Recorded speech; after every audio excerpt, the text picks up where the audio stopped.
Hola, bienvenidos a matemáticas.net. Hoy vamos a estudiar algunos aspectos de los exponenciales reiterados. Nos vamos a basar en este artículo, Exponentials Reiterated, de Arthur Nuebel, de la MS Monthly, volumen 88, número 4, abril de 1981, páginas 235-252. En ese artículo demuestra Arthur Nuebel que si z es un número real, la función h de z, construida reiterando de manera infinita la exponenciación z elevado a z elevado a z elevado a z, así hasta el infinito, converge si y solo si z está comprendido entre e elevado a menos e y e elevado a 1 partido e.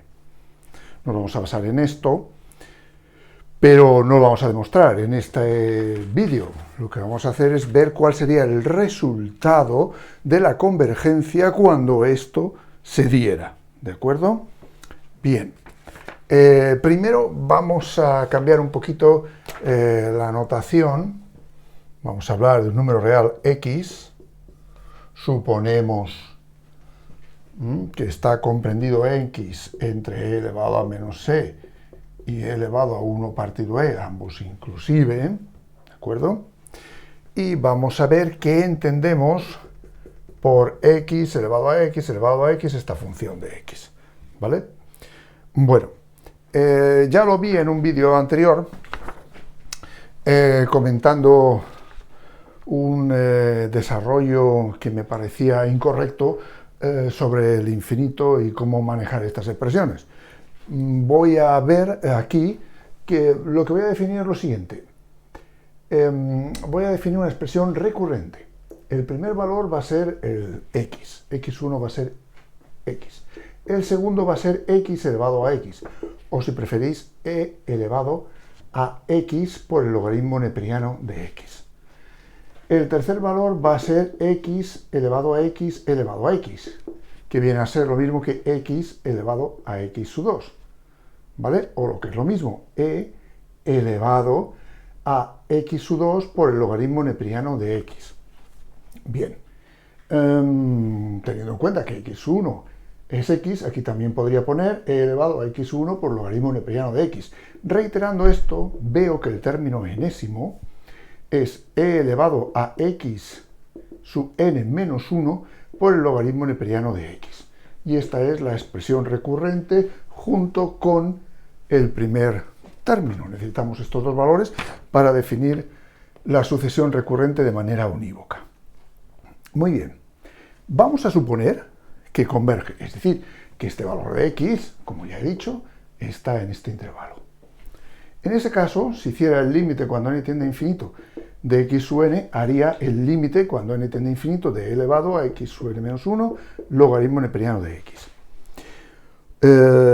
Por la unicidad del límite y el hecho de que esto es una subsucesión de x sub n, si ese límite fuera, por ejemplo, c, esto sería igual a c y esto sería igual a e elevado a c por el logaritmo neperiano de x. ¿De acuerdo? Fijaos, en realidad he usado la continuidad de la exponencial y luego las propiedades que tiene de por sí el límite, ¿vale? Es decir, tendríamos esta expresión para resolver ¿en qué? En c, ya que x está dado. ¿De acuerdo? Muy bien, voy a hacer lo siguiente. Esto que aparece aquí lo voy a poner de forma equivalente como logaritmo neperiano de c igual a c por logaritmo neperiano de x. Bueno, eso es evidente. Por la misma definición de la exponencial o aplicando logaritmos neperianos en ambos casos. He de señalar que, claro, este valor de c lo suponemos implícitamente positivo, ¿vale? El propio límite. Estrictamente positivo. Eso, cuando en un vídeo posterior demuestre esto, veremos que es así. ¿De acuerdo? Muy bien. Ahora pasaré este c aquí dividiendo 1 partido c logaritmo neperiano de c igual a logaritmo neperiano de x. ¿Lo veis? He dicho estrictamente positivo. Por eso este no lo considero nulo.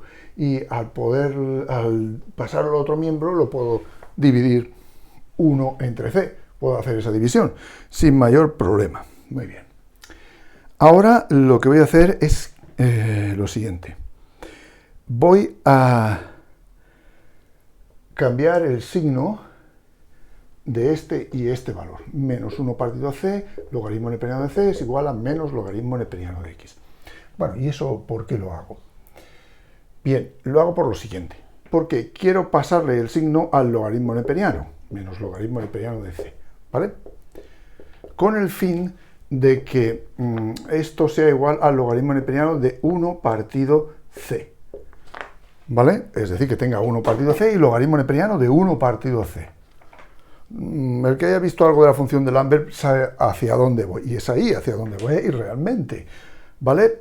Fijaos, menos logaritmo neperiano de c sería logaritmo neperiano de 1 menos logaritmo neperiano de c, porque el logaritmo neperiano de 1 es 0. Es decir, que hasta ahora lo que estoy haciendo no cambia el resultado, el valor de c. Son transformaciones que hago sobre c que no cambian su resultado. Bien, llegados a este punto, lo que hago ahora es expresar 1 partido c de esta forma. He elevado a el logaritmo neperiano de 1 partido c. Y todo eso por el logaritmo neperiano de 1 partido c igual al menos logaritmo neperiano de x. ¿Lo veis? Claro, al aplicar el exponencial y el logaritmo sobre 1 partido c, que es un número positivo, como ya he supuesto, no cambio el resultado. Es sencillamente 1 partido c. Y ya lo tengo de una manera muy útil, ¿vale? Muy similar a lo que quiero ir a parar con la función de Lambert. Voy a recordarlo. Recordemos que la función de Lambert es la inversa de esta función, x por e elevado a x.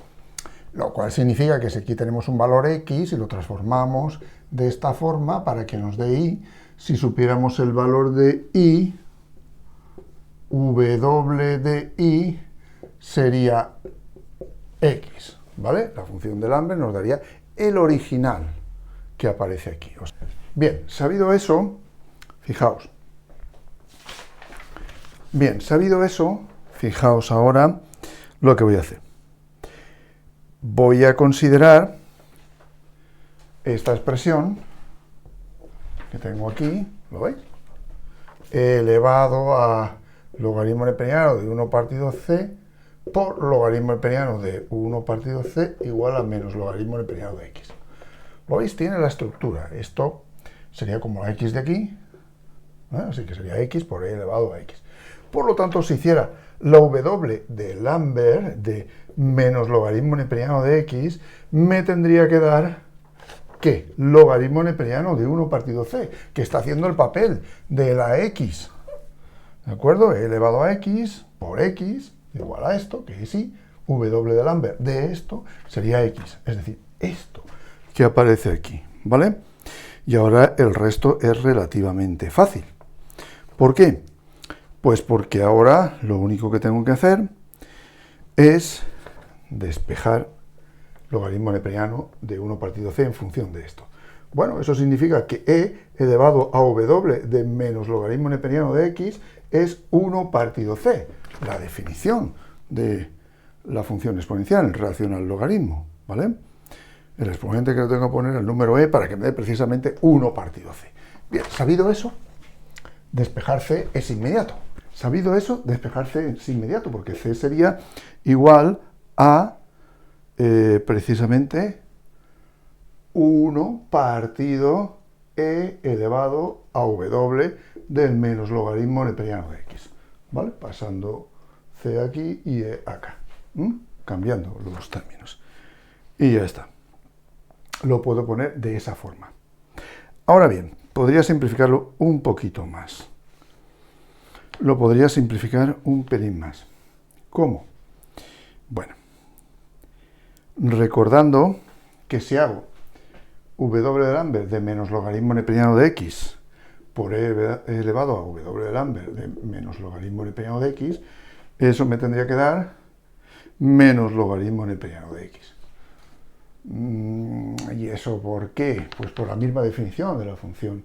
Esto sería x, ¿lo veis? W de Lambert sería como x, esto sería como x por e elevado a x igual a y, ¿vale? Siendo y, ¿lo veis?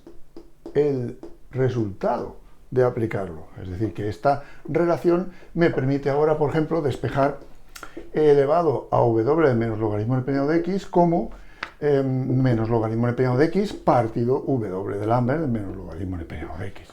Bien, si eso lo pongo aquí, c sería 1 partido esto, con lo cual sería w de menos logaritmo empeñado de x partido menos logaritmo empeñado de x, que sería otra manera de obtenerlo, un poquito más concisa. Generalmente aparece así.